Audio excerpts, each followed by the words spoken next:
Hello mga kababayan. So, isang napakagandang araw po sa inyong lahat dyan.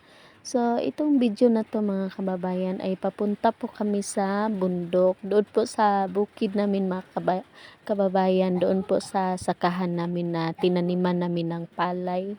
Para po tanggalin namin yung mga damo doon kasi masikip na yung damo. At may dala din po kaming kabayo mga kababayan dahil pag uwi po namin ay kakargahan po namin yan ng saging para maibinta po kami. Dahil mabigat po. Hello mga kababayan, nandito na kami sa may sapa. Sobrang layo po talaga ng nilakad namin mga kababayan. So, mahigit isang oras po sa sobrang layo po ng sakahan namin ay maglalakad pa po kami ng mahigit isang oras po para makarating lang po doon sa sakahan namin. At saka kawawa naman yung mga palay doon kung hindi namin naalisan ng mga damo.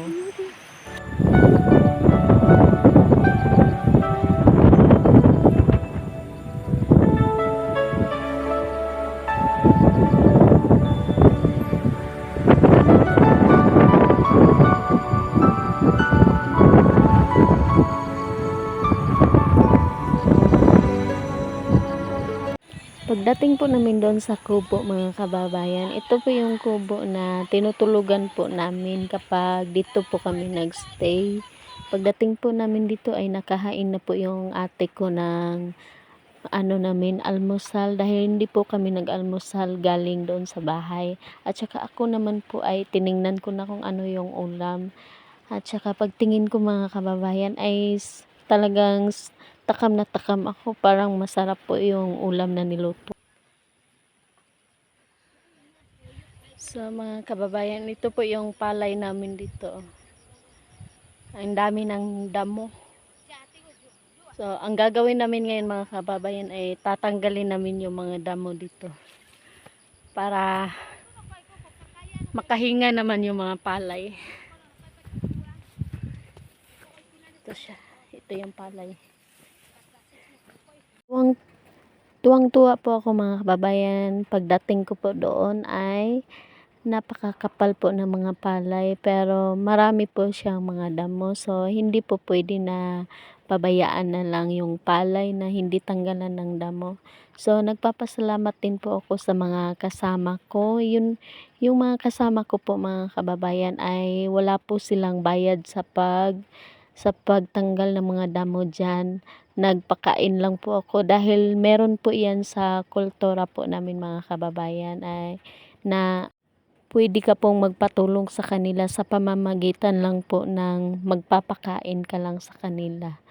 So, depende na rin po yan sa iba po kung ano po yung diskarte nila. So, mas maganda po yung magpakain ka na lang kaysa magbayad ka po, magagastuhan ka po talaga. Tsaka hindi mo naman alam kung may may ma-harvest po kayo dahil hindi pa iba-iba po kasi yung panahon dito mga kababayan.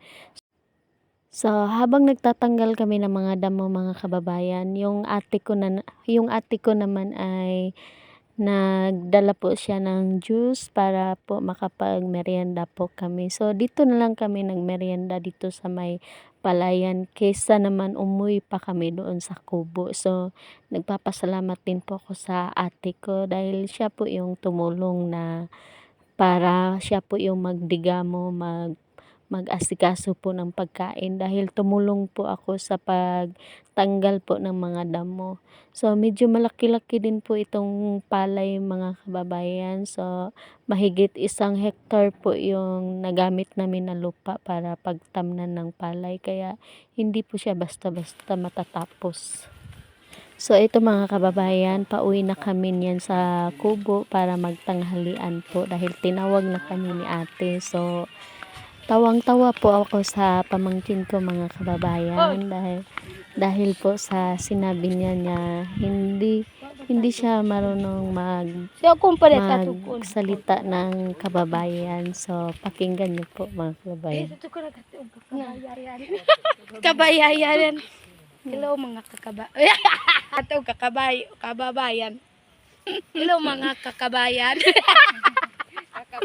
Kakabayan. Wala ra kapaspiya. Wala ka to. Hello, kaba. Hello mama kabayan.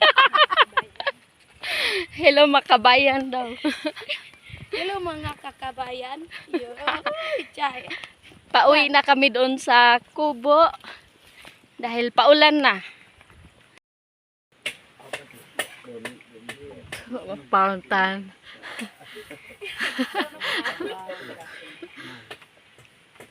Baloni sa kuan.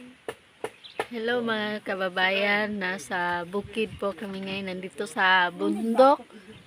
So, ito po yung view dito sa amin.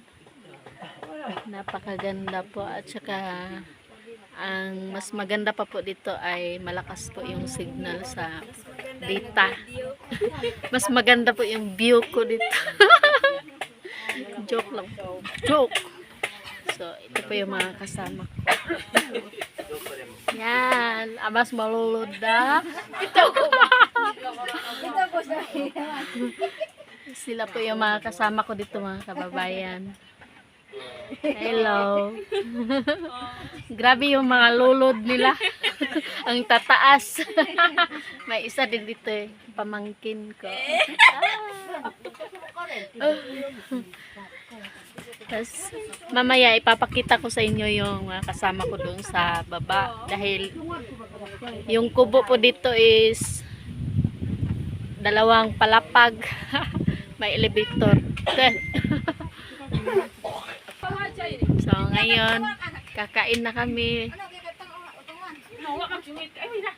Andi kay kaan?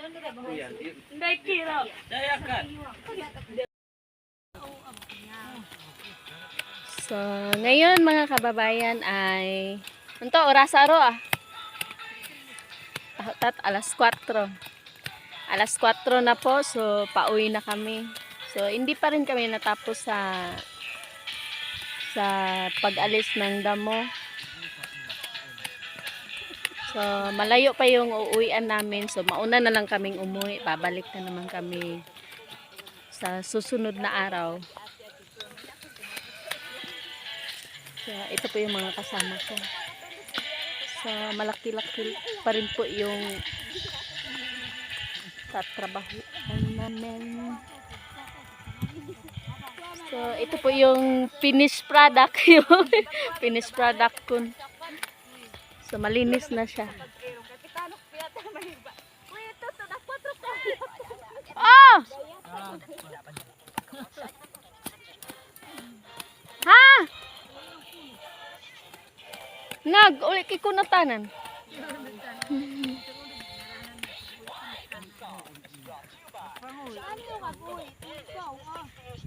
So, yun lang po mga kababayan. Maraming salamat po sa panunood at mag-iingat po kayo palagi. Thank you for watching. So, pauli na ta mga guys. Pauwi na tayo doon sa bahay. Dahil maglalakad pa tayo ng mahigit 1 oras para makarating sa bahay. So, sobrang init. Pero kaya. Kayang-kaya. Mamurog ya mo nun kay kaso kuha ba? Wala mabato.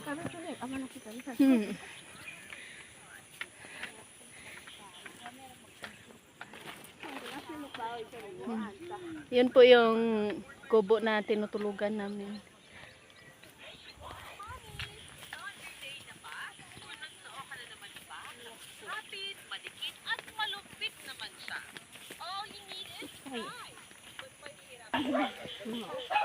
Pupunta muna kami doon sa kubo para magkape.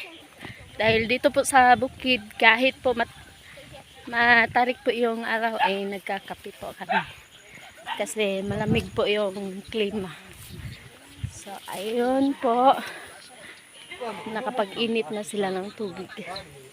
Ayan. So, ito yung kubo na tinutulugan namin.